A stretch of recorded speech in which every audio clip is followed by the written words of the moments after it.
Okay, hello everyone. Welcome to the last lecture of this class. And let me recall what we did last time. Last time we constructed the Adams spectral sequence. So the Adams spectral sequence is if you have a spectrum such that you have this technical hypothesis, which, as I said, is not really necessary. It's necessary because we're working with cohomology rather than homology, but you can sort of remove it. Then there is a spectral sequence like this, and it converges conditionally to this term, which remember means that all these lim and lim1 terms in the exact couple are 0 if y is connective, and it converges strongly with, I didn't tell you what it means, but it means essentially that you can reconstruct this term out of the E infinity page in some sense when x is finite. In particular, when x is finite, this associated graded identification of the Adams filtration here is exactly the E infinity page. It's converges strongly. In particular, has that that short exact sequence that I wrote last time. You can identify this thing modulo fs plus 1 with the E infinity page here, which was a subquotient of this guy. Okay, but maybe someone complained that it was a bit too abstract, and that very strongly says something more than that, but just to give you part of it. And someone said it is too abstract, so let me be a bit more concrete. Let's see how we can find. So suppose we have a map f from x to y, say. You can replace, suppose y is p complete, so we don't have these issues since it doesn't change the cohomology anyway. So you have a map from x to y, and suppose it's in Adams filtration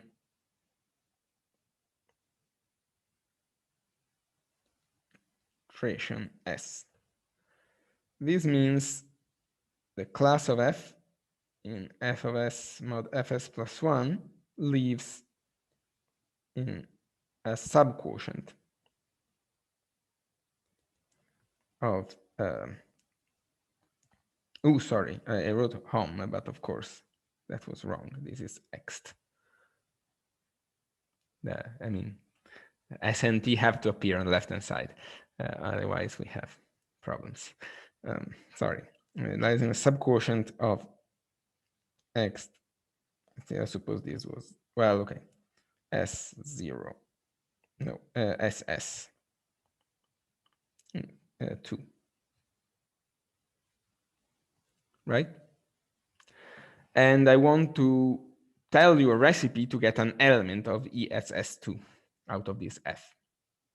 Of course, this element is not going to be uniquely determined because it's determined only up to boundaries. But okay, let's do the case first 0, S equals 0. So we have any map.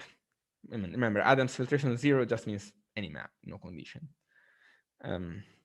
So we need to give a class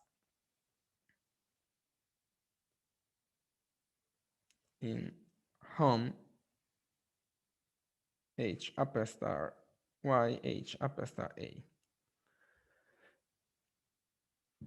You can actually recover these from the description I gave you of the spectral sequence last time, but there is an obvious guess. So you have a map f from x to y, and you want a map from h upper star y to h upper star x.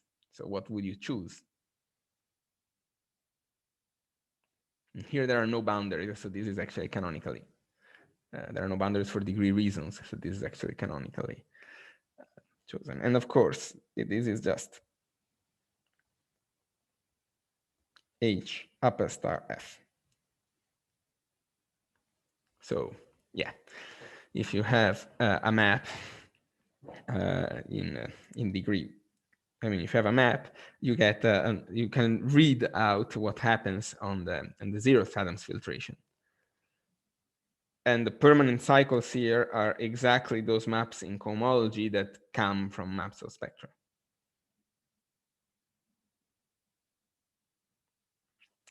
So, okay, let's go in Adams filtration 1. So we have f from x to y such that h upper star f is 0.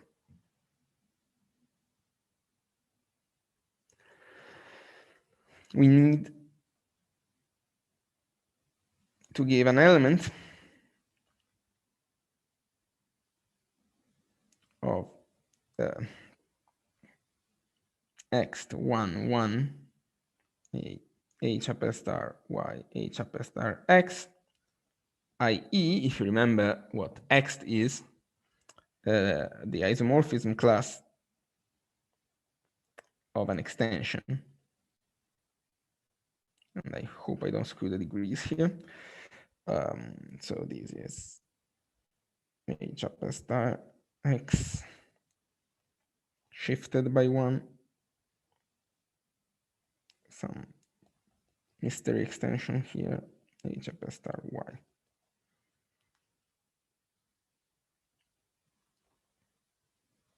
And again, here for degree reasons, there cannot be any boundaries. So this class is well defined. Although not everything is a permanent cycle, so not every extension is going to be represented, indeed.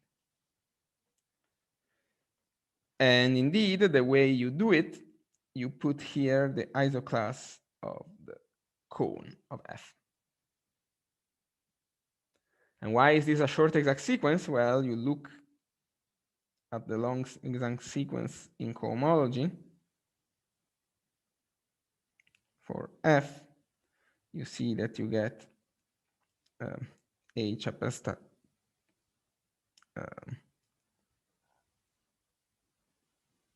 Damn it, am I doing it wrong?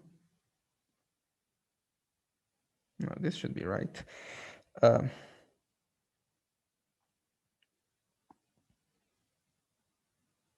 No, that's right. Okay, good.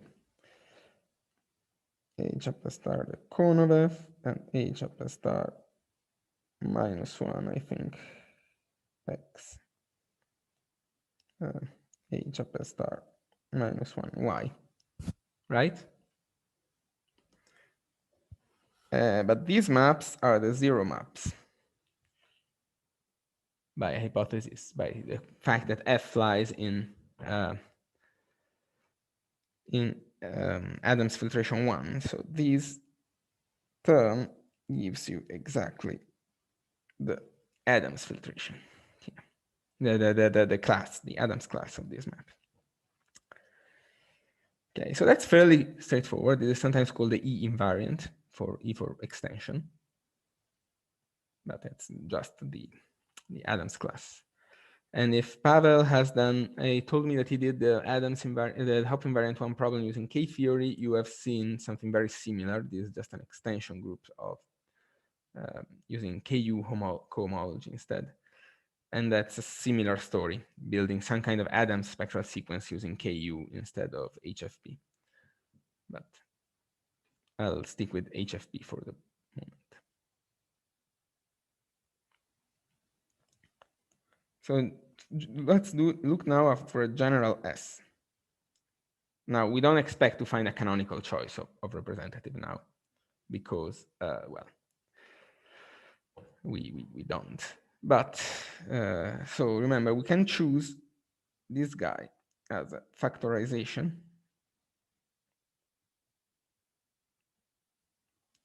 of S maps with H upper star Fi is 0. Can choose such a factorization. And this is in fact the choice we're going to make. Different factorizations will give us different classes that will depend on the boundary, on a boundary. Differ by a boundary. Then, as before, we can get stuff like these. Zi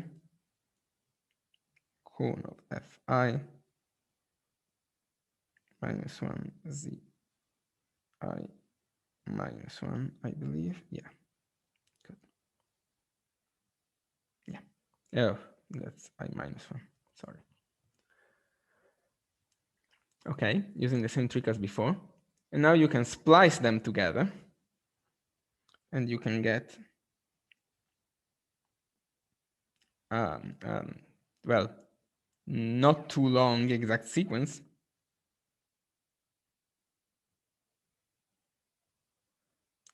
Fs, I think you need sorry. CFS minus 1, you need to shift by 1 until you get to CF0, which point you have shifted by S minus 1. You get X shifted by S. You get such a complex. And it is known that such a complex represents a class in XSS. This is a sort of higher version of this description of X1 as extensions.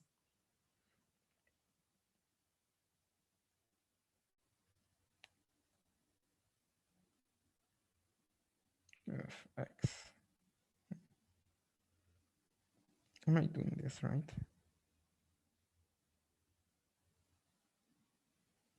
I think I'm screwing up the directions at some point.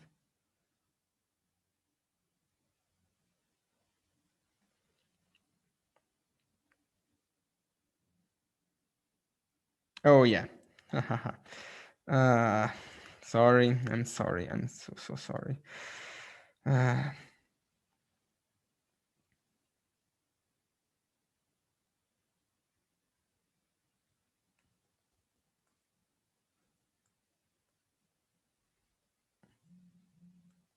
Okay, now it's correct.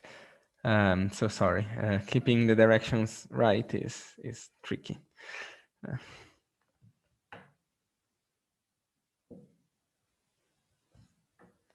Okay. And now, yeah, now so it leaves the extension lives in exactly the right group. Okay. So as you see, this is a relatively concrete description of what the Adams filtration is doing.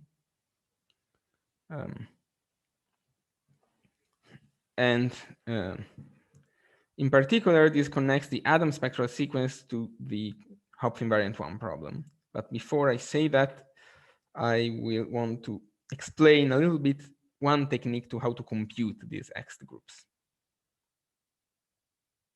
So from now on,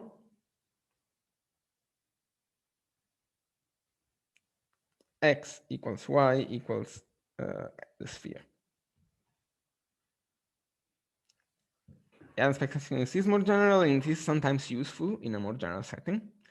For example, to construct that map V1 I talked a month ago or so, you can apply the Adams spectral sequence for X equals Y equals S mod P. And also some auxiliary spectra as well. But today I'm going to concentrate on the case of maps from the sphere to the sphere. So that the spectral sequence, so we have a spectral sequence HST A F2 F2 converging strongly to T minus S, the P completion.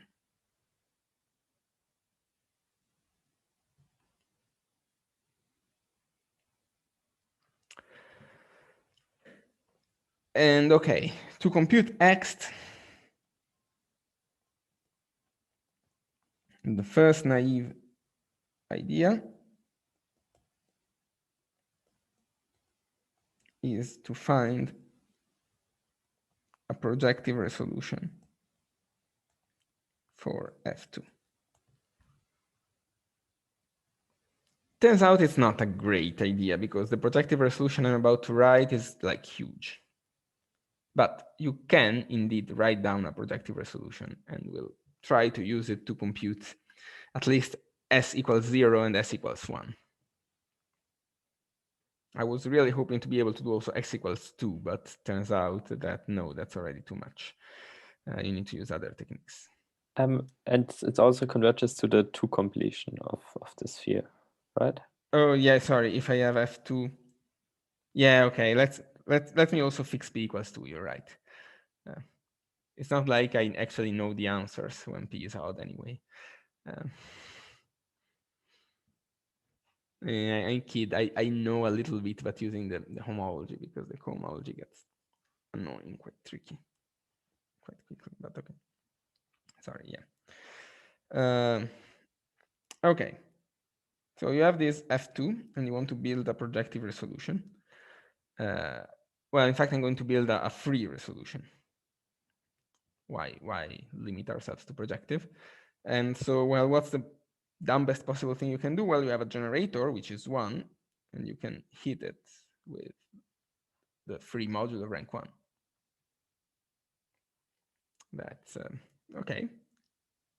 And this has a kernel that I'm going to call A bar, which is just the augmentation ideal for this map of algebras. And so now I want to find another free module that's jacks onto the kernel.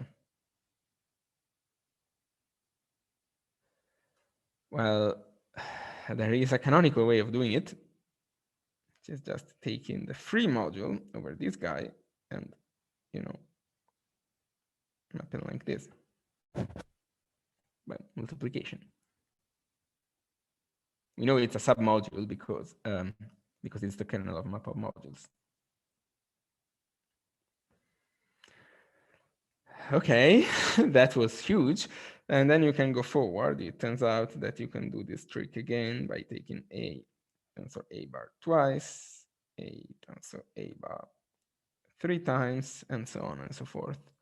And here the map is not necessarily multiplication. Here the map you get x tensor y tensor z. I think it has to be sent to xy minus, xy tensor z minus y tensor zx. I think you can, the formulas are kind of annoying, but no, sorry, this has to be, this has to be x tensor yz. You have to preserve the ordering.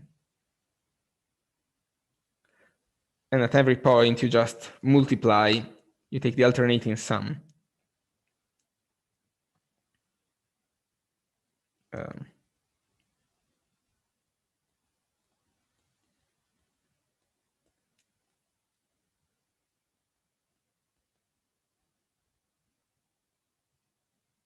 Listen to the alternating. Well, okay, I'm writing alternating, but this is characteristic too. So this sign is just here for show.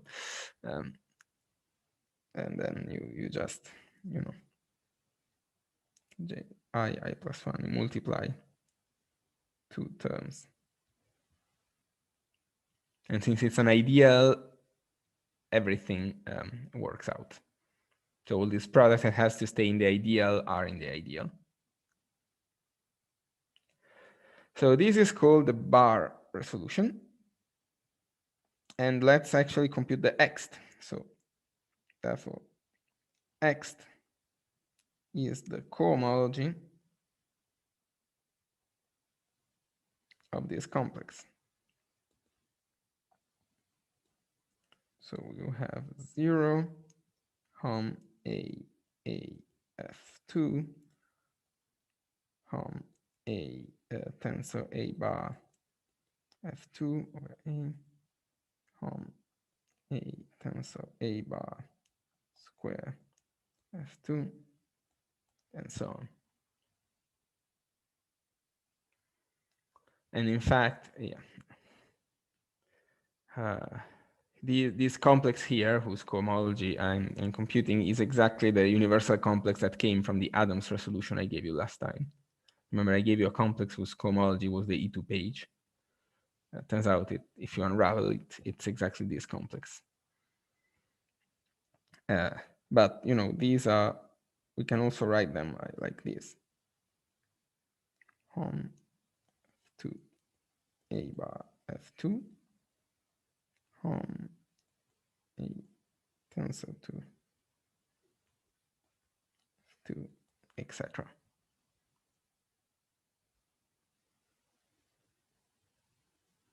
Right? And this is called the bar complex. And that's the complex that computes Ext.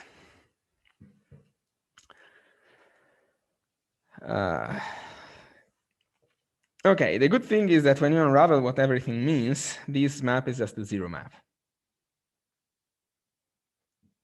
So we get a complete computation of the zero line.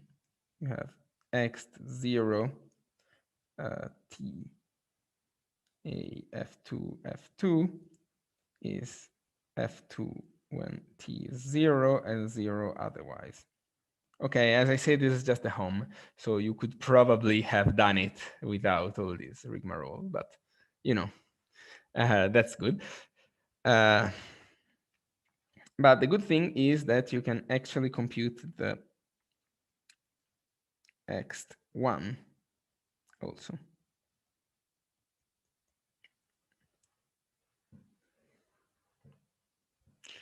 So if you look at it, Ext1 is exactly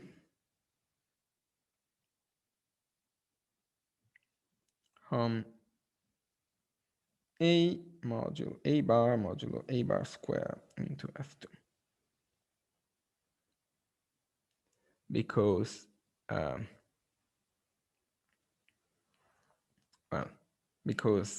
taking the dual is exact. So this Ext1 is just the homology of the complex, which is like this. And this is the multiplication map.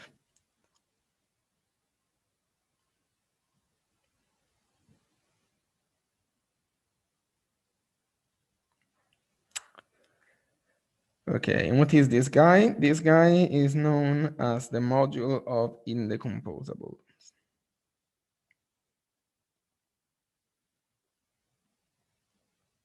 For A, and in fact can be completely computed. But let's try to understand what it is. I'm not going to do a complete computation, although we'll tell you the answer because it's just long with the Adams, choosing suitable Adams, Adam relations to the computation. Sorry, not tensor, squared, I meant. So that's an ideal, it's the ideal modulo the ideal square. So the idea is you take generators of the ideal and you kill off all the things that are sums of products of other elements of the ideal. So they are the elements that cannot be written as sums of products. So this is elements that cannot be written as sum AI BI for AI BI in the ideal.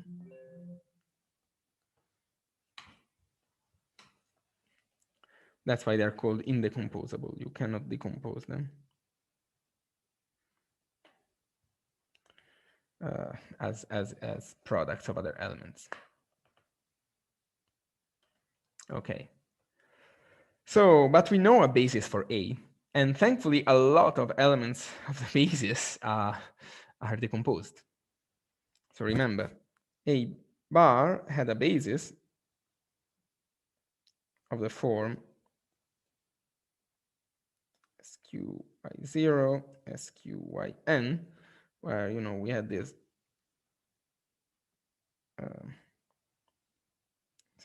J plus 1, we have this acceptability condition. And most of them are obviously decomposable, right? So the only one that could be indecomposable, i.e. not in a bar square, are classes of the form square I. Okay? But even them are not all indecomposables. For example, and here I will just write you if you use the Adam relation and you write square 1, square 2, you observe that this is just square 3. This is an Adam relation.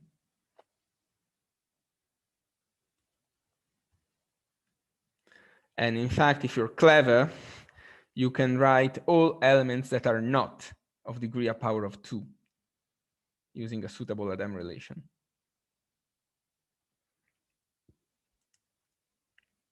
In fact,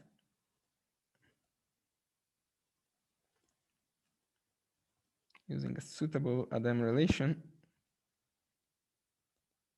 you can show square I is in A bar square whenever I is not 2 to the j. And in fact, one can show that this indecomposable is the sum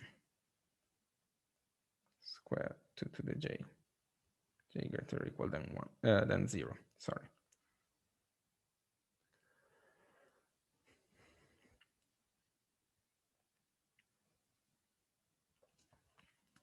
Well, classics of, if you want.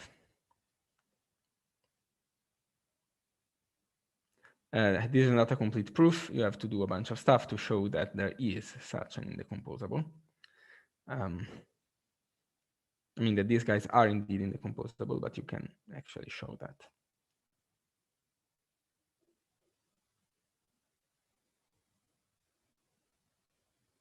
And so again, the easiest way I can think of is using the Hopf algebra structure here.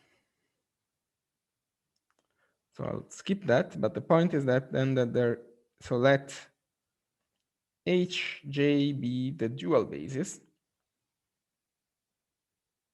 of this. So the basis on the dual corresponding to this. Then x1 star f2a is the sum j greater or equal than 0 hj. And these hj's have degree 1 to the j. And okay, when you unravel the complex and everything, this corresponds to certain extensions. And what extension do they correspond to? They correspond to the extension like this. So the extension has to be like this. I just need to tell you what the module structure on the central term is. And this has an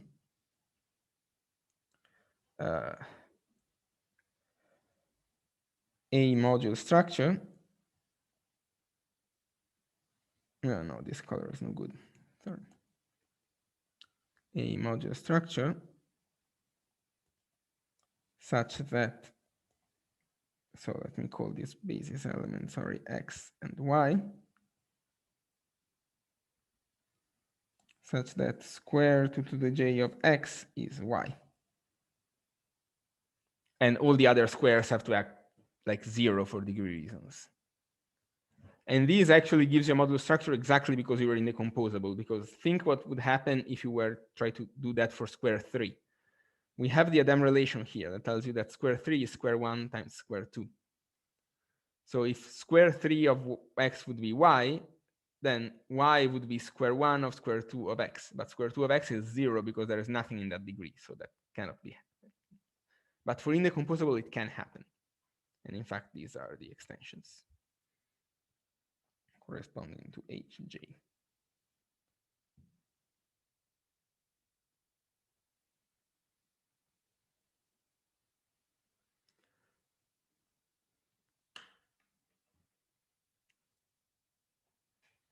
Okay. Questions about this? Okay, turns out that if you're clever, x2a star f2 can also be computed. And indeed it corresponds is spanned by hi times hj. So extensions obtained by splicing two of these extensions. So higher extension obtained by splicing two of these extensions together for j different than I minus 1 or plus or minus 1, since it's commutative anyway. That's because you get 0. It's not that that element doesn't exist, of course, but I'm saying that you get 0 when you do that product. So you actually have some understanding of this. And so let me draw the picture.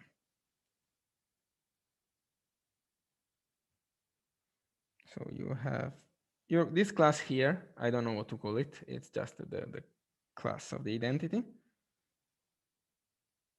And here you have h0 and the h0 square, h0 cube, etc. You can see that h0 corresponds to the two-adic filtration.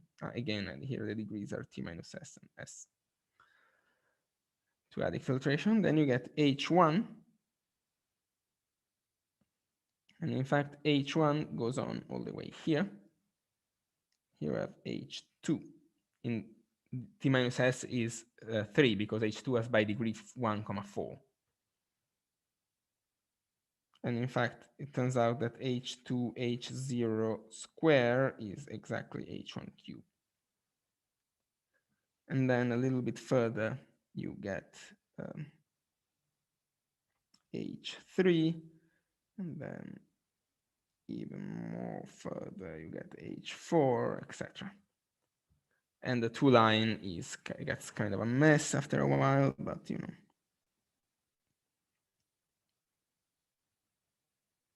And you get this. It is you have h0 square, you get this h3, h0, etc. This goes on.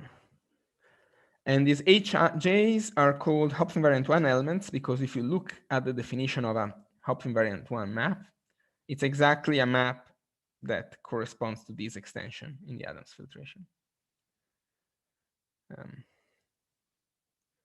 So essentially the question of the Hopf invariant 1 element is which hj's are permanent cycles. And the solution of the Hopf invariant 1 problem given by Adams, the first solution, which was complicated, was via study of the Adams spectral sequence. The Adams spectral sequence was invented exactly to attack this problem. And in fact, he was able to construct differentials for all hj's for j greater or equal than, what do you need? I think 5. You can actual differentials that have non-zero values, so they're not permanent cycles. So tough luck.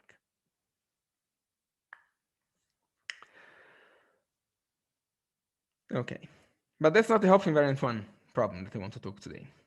I want to talk about the Kervary invariant 1 problem and give you just a small fragment of its solution. Unfortunately, I won't be able to give you the full solution. That would be a semester-long course. I won't even be able to give you a full proof of the fragment I'm going to talk about, but I hope I will show you how you can connect these apparently abstract homotopy theory techniques to solve concrete differential geometry problems. So questions before I start talking about the Kervary invariant 1 problem and the two line of the Adams spectral sequence.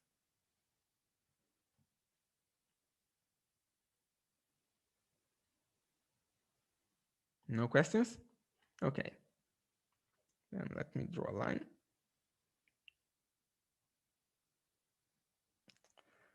So this all starts with what seems like a reasonable differential geometry question.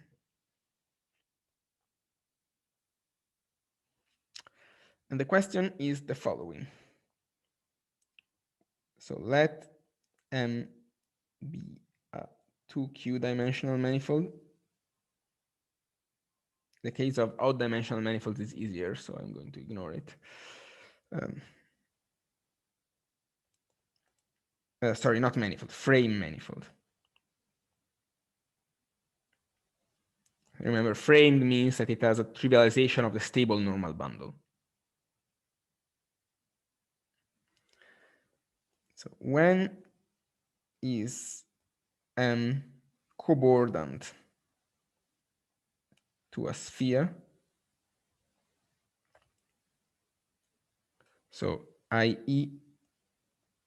when there exists 2q+1 framed manifold with boundary W such that the boundary is M disjoint union subsphere, where the sphere has some framing. I don't particularly care about what the framing is. So that is the question. And the answer is surprisingly when this happens, if and only if, well, okay, let's put q greater or equal than 2 here, than 3 here. Sorry, the 4 manifolds are crazy. So I'm going to ignore the 4 manifold case. This happens if and only if q is of the form 2j minus 1 and hj square is a permanent cycle.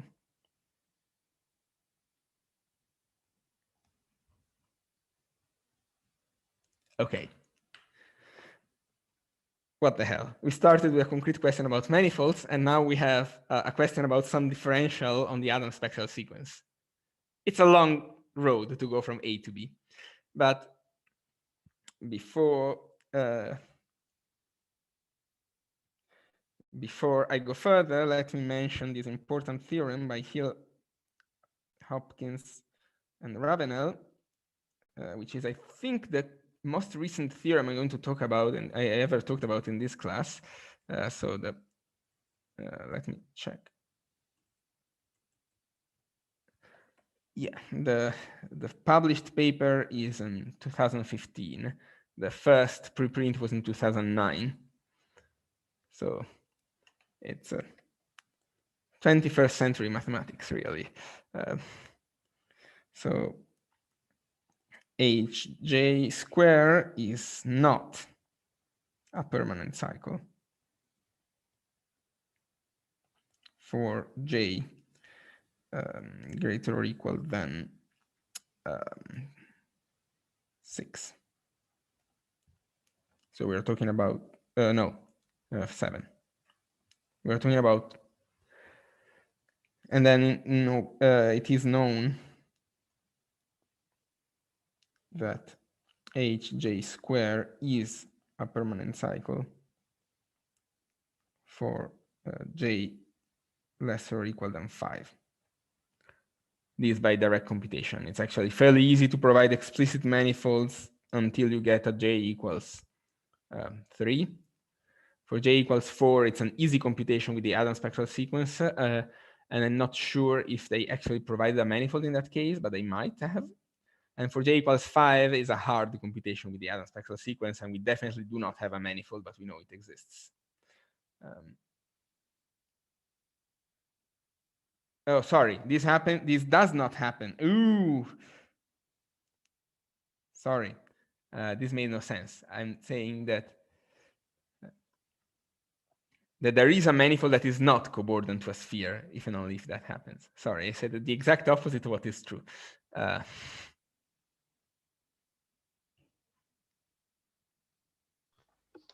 So the answer is actually an existence of M. Yes. The answer is I can provide you an M which is not cobordant to the sphere. Because, right. I mean, of course, you can take the sphere, and that always gives you a manifold that is cobordant to the sphere because, well, it's a sphere. Yeah, I mean, that's... But then in the theorem, this hj also depends on some M, and I'm not entirely sure. No. There is only one possible potential cobordism class that does not contain a sphere with some framing, and that is the class hit by this hj square. That's the theorem, the answer that I want to talk about today. I see. Okay, so this hj does not Okay, it only knows about spheres. It does not know about any other manifolds. I mean, a priori. I mean, 8J squares is exactly the class of a manifold which is not a sphere, a homotopy sphere. Okay. And in fact, you can get Thanks. also a Yeah. statement for q equals 2. It's just more annoying because dimension 4 is crappy. But yeah. And obviously J equals 6 is open, right? J equals 6 is open.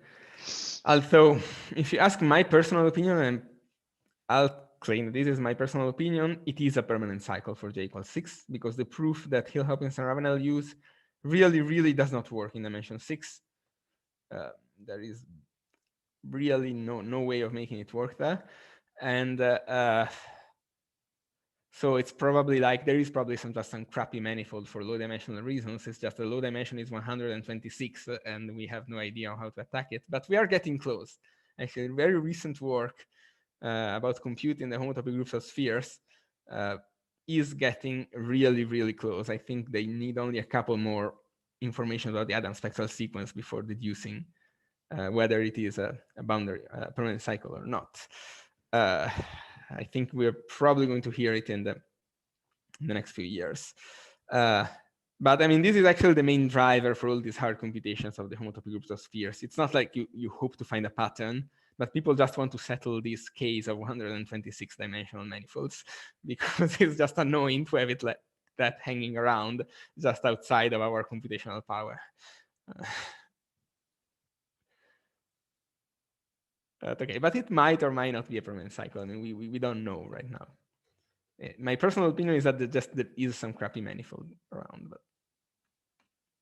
but cannot be sure.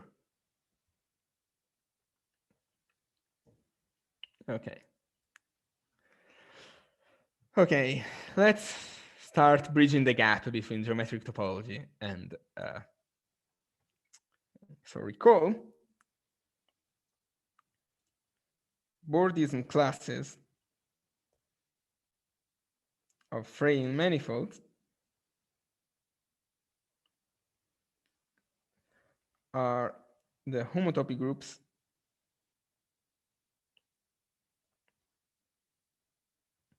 of the Thom spectrum of, well, the trivial map from the point to be home, i.e. they are just the homotopy groups of the spheres. Because the Thom spectrum of, the point is the sphere, by definition. So this suddenly starts to make a bit more sense that the Adams spectral sequence will show up, because it's our best tool to understand the homotopy groups of spheres. And in fact, what I hope to get today is to prove that if you have a manifold which is not cobordant to a sphere, it lives at least in Adams filtration. It cannot live in Adams filtration 3. So this already tells us that it is on the 2 line. The computation that it has to be exactly 8J square is slightly more tricky, but we'll see how much I can get to do today. Now, there is the following theorem by Kerver and Milnor. And this is, let's see if I can get even the date. I have the paper here. Open. It's 63. So I think there was an earlier preprint, but doesn't matter. And this tells you that there exists a group homomorphism C from pi lower star the sphere, which actually they see as Bordism groups of frame manifolds. They don't think in terms of spheres. So actually, maybe I should use their notation to the Z mod 2, such that a manifold, 2Q manifold, sorry, 2Q, a 2Q manifold, frame manifold, is bordant to a sphere if and only if C of M is 1. So there is an explicit obstruction. And this is called, by the way, this element here is called a Kervere invariant one. Kervere invariant, sorry. Of the manifold. So that's why this is called the Kervere invariant one problem. You need to find a manifold whose Kervere invariant is 1.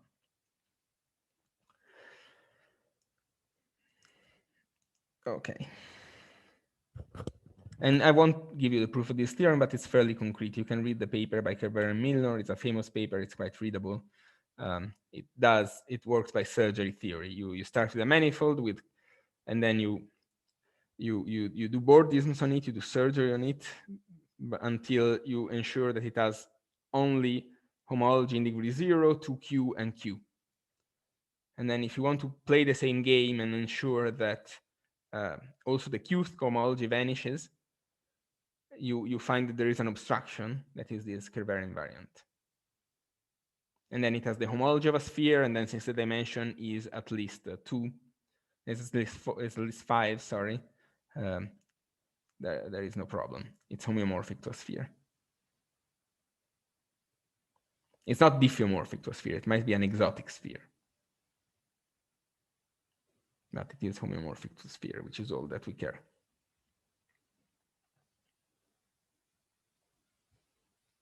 And in fact, they use these to actually give a list of all exotic spheres. They can, when there is not a manifold of Kerber invariant 1, you can see that the exotic spheres are in bijection with the co-kernel of the image of J. Since you can see that elements in the image of J here corresponds to standard spheres with a weird framing. And then you can play. This is a nice paper, but I'm not going to be able to say more about it. I want to move forward. And to move forward, I need to define a class. So now we are going to present a proof by Browder plus simplifications by Brown connecting these C to H J square.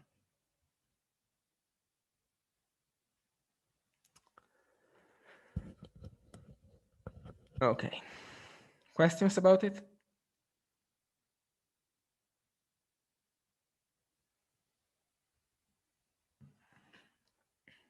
Okay, so I'm going to present the simplification by Brown here. Because Browder did a more complicated argument to arrive at the lemma I'll state, but I prefer, well, okay. I prefer, so there exists a class Vn in H, oh geez, I think H, yeah, Hn BO F2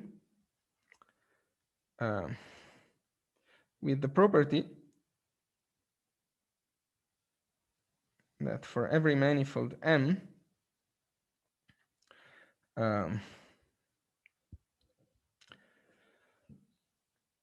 what do you want to say?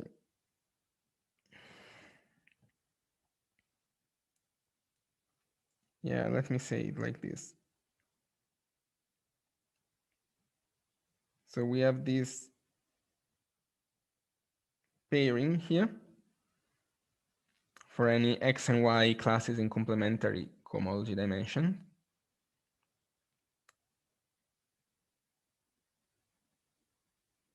And no, sorry, actually, let me write like this, such that Vn of X is Poincare dual to square n of X when X is in the right dimension.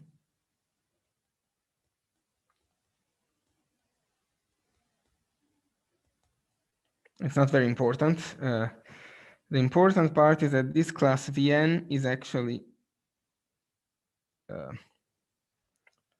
Vn can be defined as follows. In HNMO F2, we have Vn theta. Remember, this was a free module over H star BO.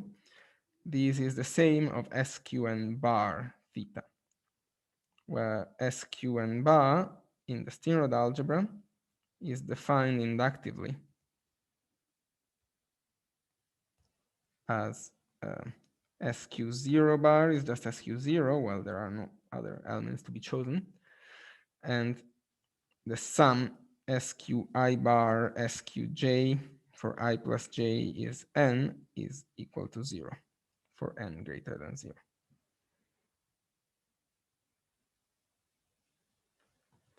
So you can see from these you can inductively reconstruct. These are called the Wu classes. And in particular, they give a map EO to K F to N.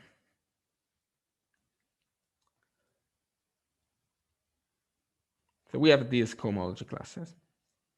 I think I gave you a complete definition now. Yes. So this should not be too much of a problem. So, okay. So let's define BO brackets Vn be the homotopy fiber of Vn. So it's the universal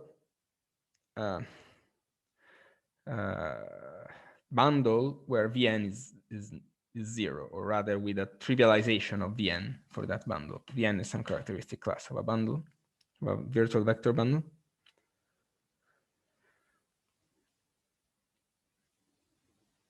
And let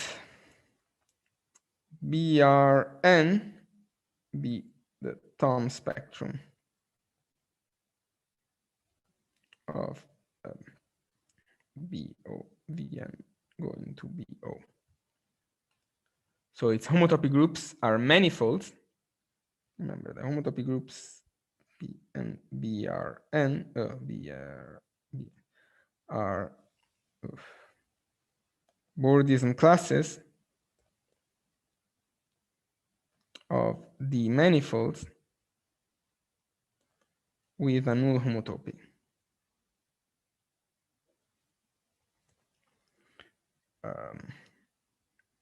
M goes BO minus TM goes VM.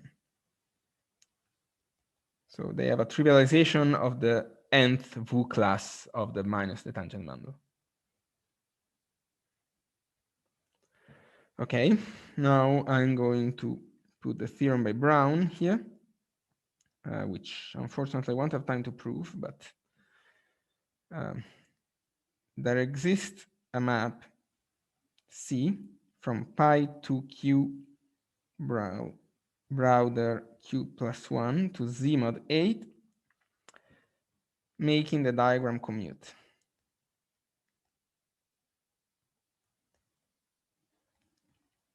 So here we have the Kerber invariant to Z mod 2. These maps canonically to this Q plus 1 Browder spectrum. And this goes to Z mod 8. And this is just multiplication by 4.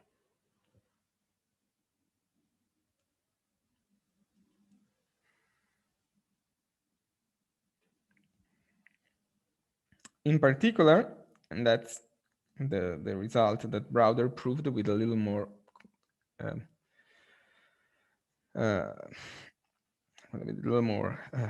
trick. Every class in the kernel of pi 2q sphere to pi 2q Browder q plus 1 has Kerber invariant 0. And this is all still very manifold. I mean, I don't have the time to give you this construction, but essentially the idea is you look at the definition that Kerveren-Milnor gave for this Kerveren invariant and look at what's the minimal possible structure on your manifold you need to repeat this construction. And now the idea of Brown is, okay, but what if we didn't have values in Z mod 2, but rather Z mod 8, and this becomes a lot cleaner. Well, Browder gave a more complicated argument by constructing an invariant valid in Z mod 2, but this wasn't completely independent of the manifold, so you have to do some magic to deduce the final statement.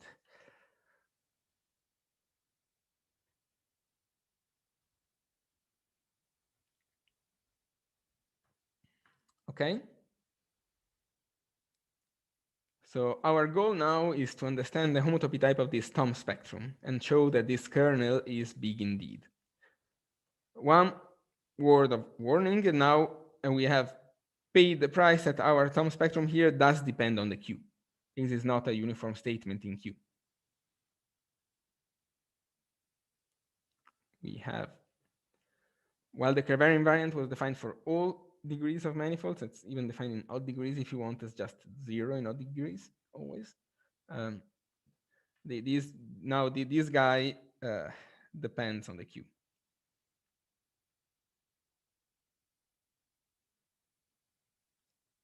And okay, actually that's not at all how Brown stated the theorem, because of course he had the explicit construction written down in terms of quadratic refinements of the intersection pairing and etc. But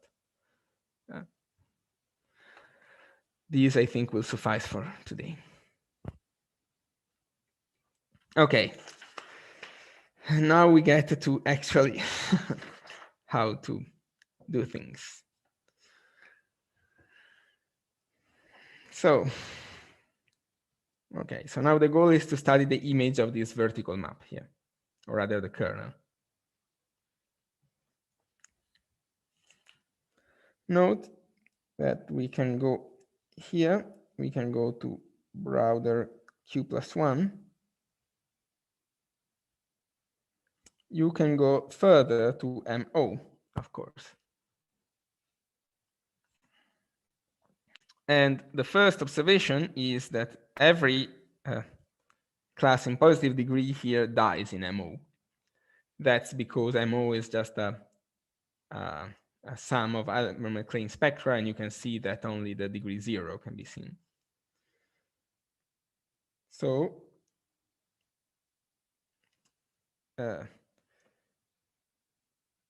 we can start to lift up these to the fiber, which I'm going to call Browder 1. So remember. Oh, and the theorem is false for Q = 0, and here is exactly where it fails. The pi 0 actually survives to MO. But yeah, of course, I mean, in low dimensions, weird things happen. This we know. So we can consider this homotopy fiber. And now the trick is we want to understand this homotopy fiber a little bit better. And here the statement comes. And let me actually give you the full precise statement, even if I don't think we're going to use all of it. So, okay. This theorem, there exists a map from Browder Q+1 to sigma -1, sigma infinity k fq Q+1 tensor MO,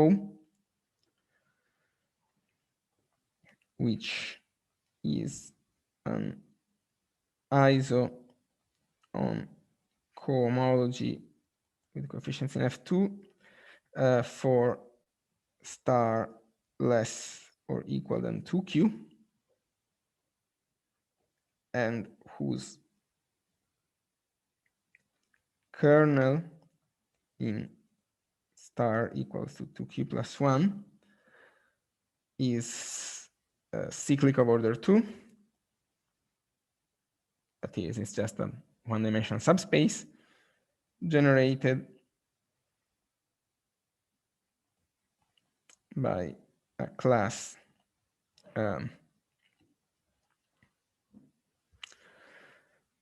whose image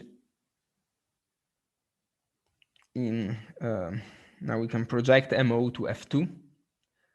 And so we can take its image in, well, it's done an image to 2q plus 2 of k fq q plus 1 is square q plus 1 of the fundamental class. Iota here is just the fundamental class.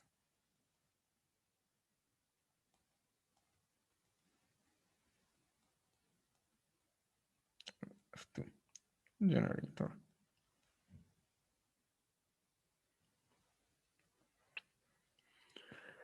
Okay. Whew.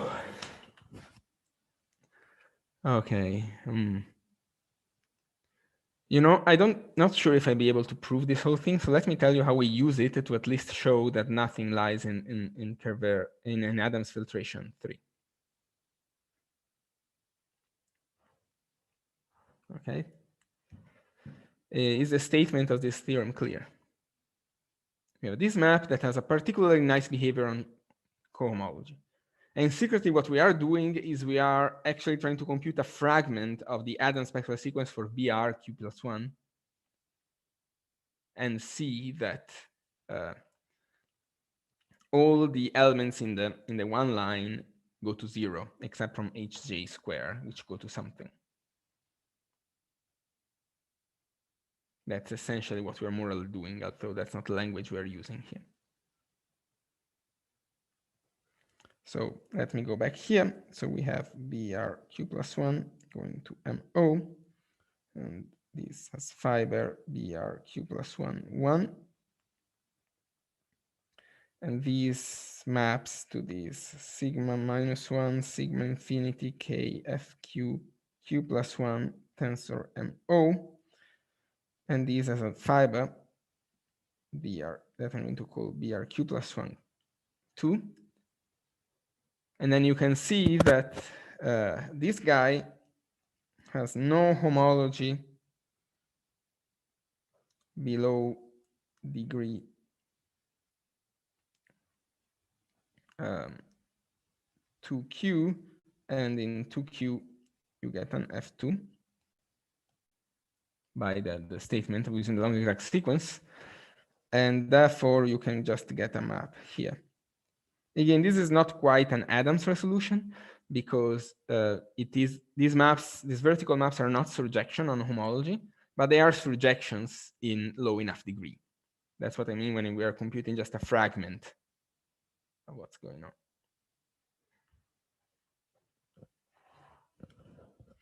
Okay, here we have the sphere, and here we have our nice Kerver class that we want to study. So the first thing is, okay, this guy is in degree 2q.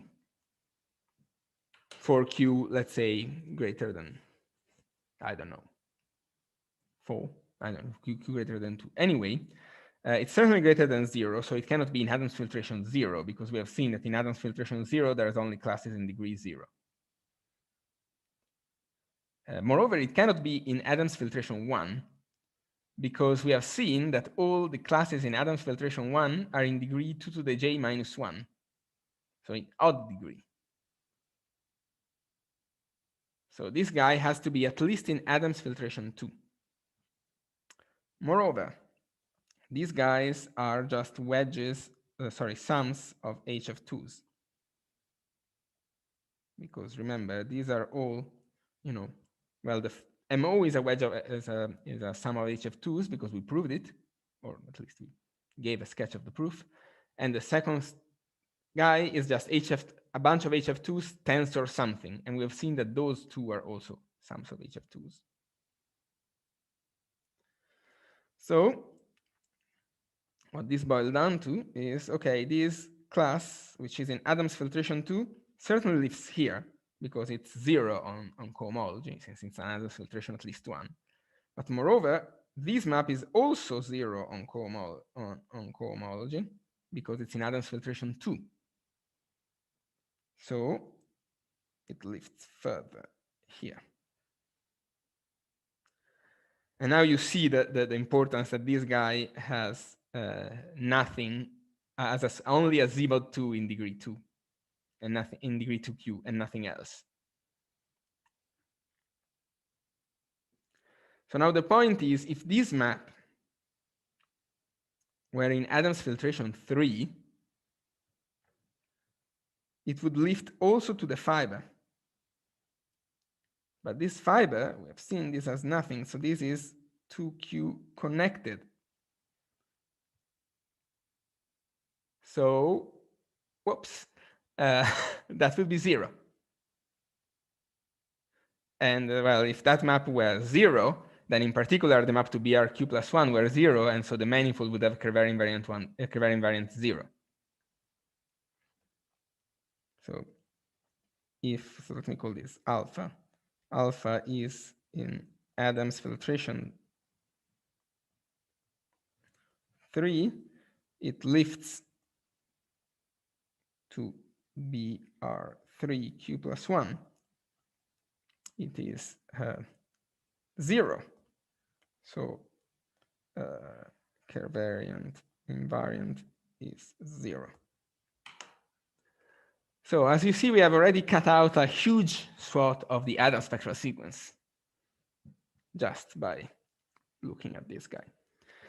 And moreover, the fact that here there is only one HF2 suggests that there is only one possible class that can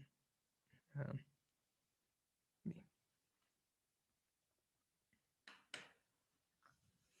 Okay. Is this argument clear?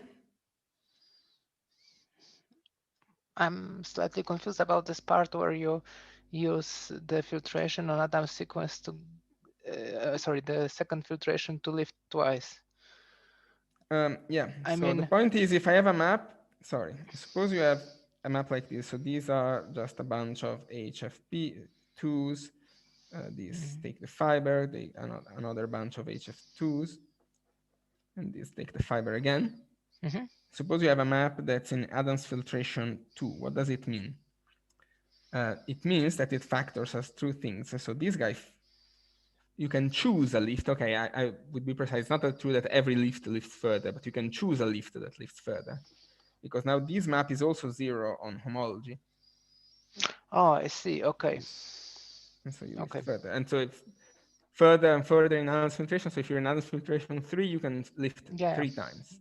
Now it works. Thanks.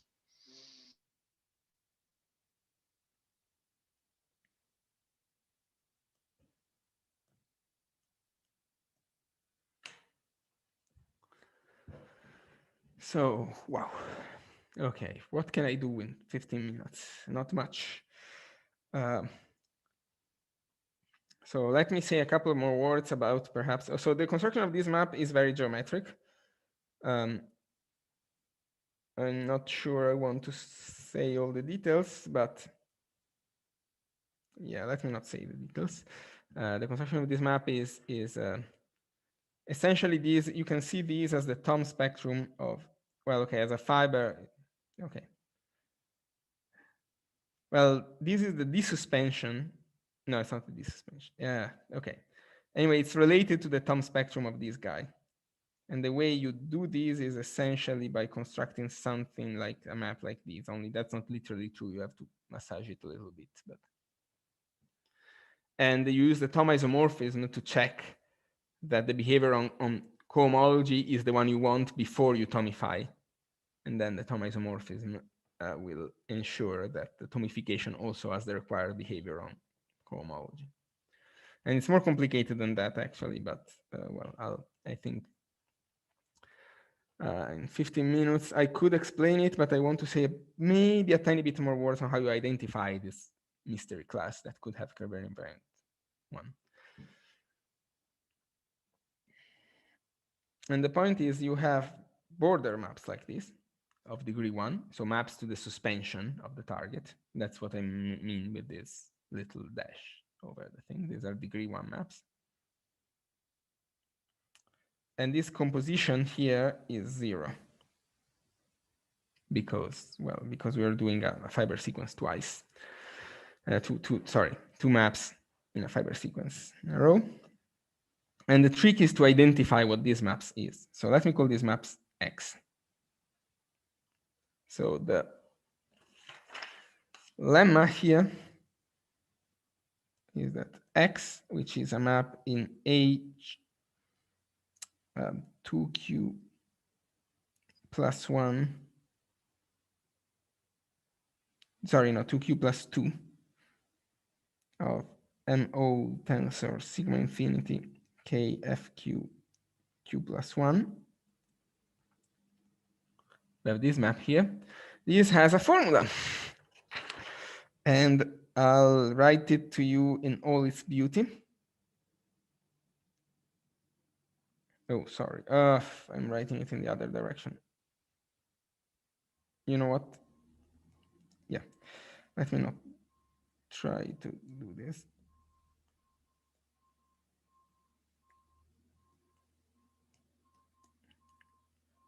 If I try to change the order of the tensor product in the formula, I'm going to get lost. So, okay, it is iota tensor theta. So remember, this is just by the Q-net isomorphism is in the tensor product of these guys.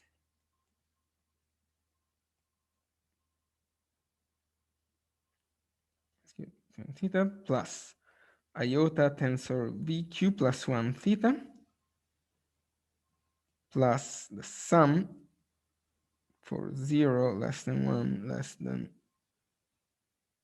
no, cannot be 0. Did I copy this wrong?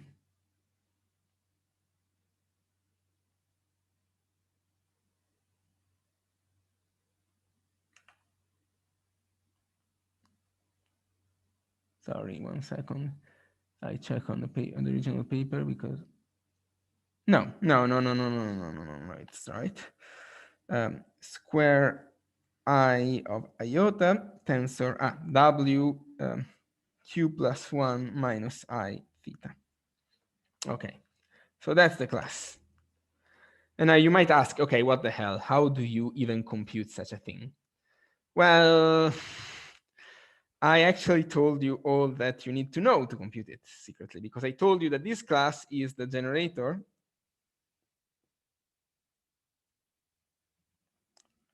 this class is the generator of the kernel of the map from H2 plus Q of this guy to H2Q plus, well, 1 of BRQ plus 1, 1.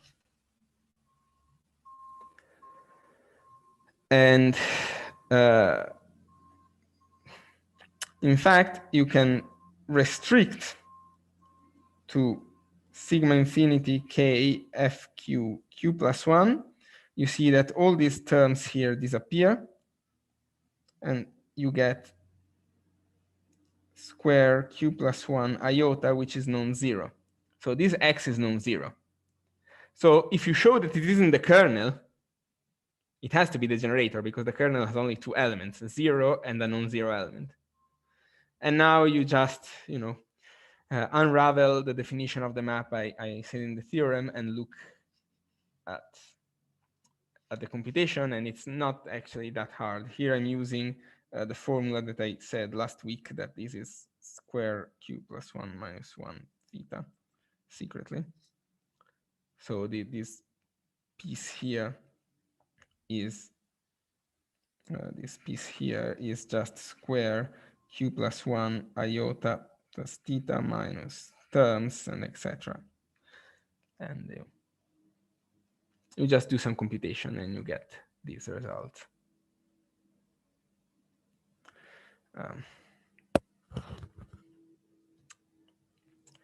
Okay. Okay, so we have a description of this map X. And okay, this map here is a bit mysterious, but we can say something about the degree of the classes that appear there. And I'm going to claim that, this Euler-Maclaurin space here, K F Q Q plus 1, is certainly Q plus 1 connected. Sorry, Q connected. No, yeah, Q connected. So if you look at the copy of F2 sitting here in degree 0, all the compositions here are in degree at least Q plus 1. So it boils down that you can write, remember, these, I'm seeing these as sums of HFPs. And the composition here has to be in degree at most Q plus 1. So then here I am swapping a little bit of things, but if you have a class that's represented by HI, HJ in the Adam spectral sequence, you can try to evaluate on this is not a resolution, but this is a partial resolution, so to speak, of BR Q plus 1 that corresponds to this. You can try to evaluate this class X to the class coming from this piece. And for degree reasons, HI and HJ will eat up one piece coming from this sequence and one piece from this sequence. So the only possible way it cannot be 0 is that when J equals K. This is a bit vague. So let me be maybe a bit more precise. So I want to identify which classes in the homotopy of S can compose to something non-zero here. Now these, if I go this way, this gives me a sequence. Pi 2q sphere goes to pi 2q MO, goes to pi 2q minus 1 MO tensor sigma infinity KF2q plus 1. This goes to, no, wait.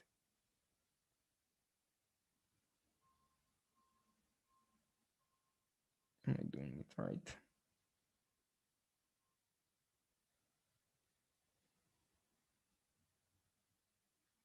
Yeah. Okay, I'm screwing up the degrees here somehow.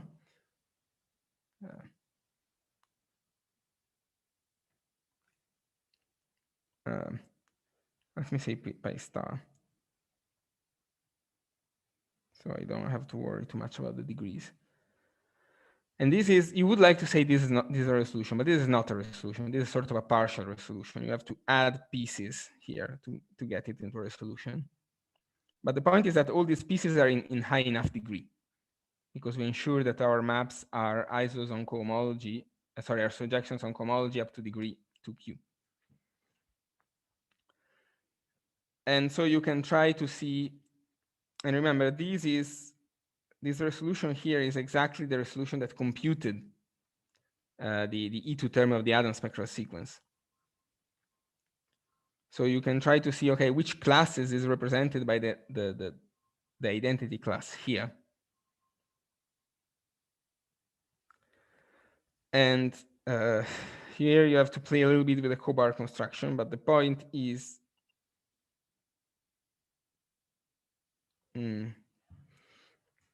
this class here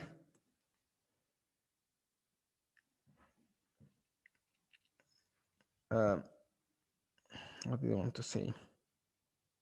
Yeah, the point is that this is right. Remember, this was home from some free module into F2, where because this is just a sum of HF2s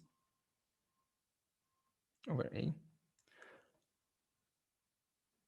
And this is also home from some other free module F prime into F2. I don't want to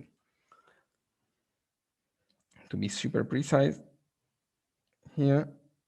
And this is home, and we know what the free module here is just A, because that's just an HF2. And we want to take, I don't know, for example, the classes of the Kobar resolution. We want to identify these as the classes represented by the Kobar resolution. So you just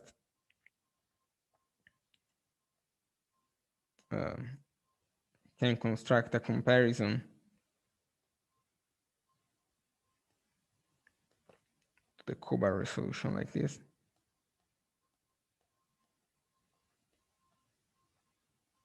Sorry, no. This is just a partial resolution, so you get a map in this direction. And you want to see the image of HI, HJ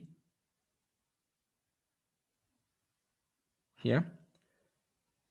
And sorry, here I'm being terribly vague, but the point is that if HI and HJ, this is a multiplicative resolution. The point is if HI and HJ do not have the same degree, one of them under this map is going to be sent to 0 because it will eat a term that is in degree too small for him or too big for him. And so HI, HJ cannot detect this class. And then you can show that HJ square actually can detect this class when it's in the right degree using this explicit formula. But I really don't want to do this proof.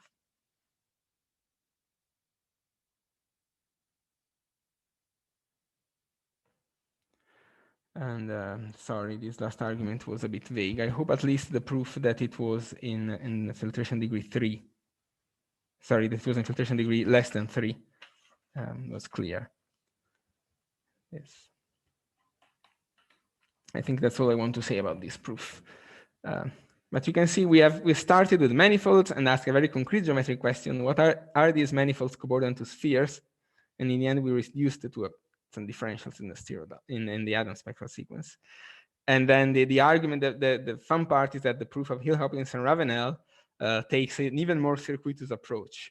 It goes through, first you use chromatic homotopy theory to reduce it to a different statement, and then you prove that different statement using equivariant homotopy theory for the group C8, which you say, what the hell, why is C8 appearing? And it's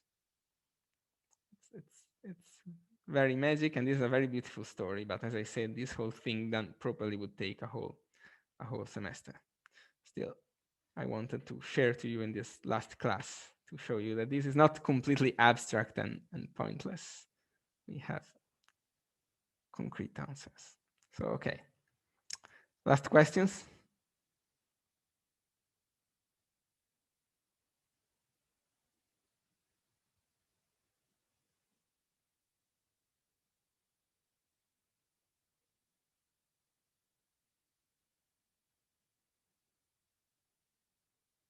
No. Okay. I think I'll stop the recording now.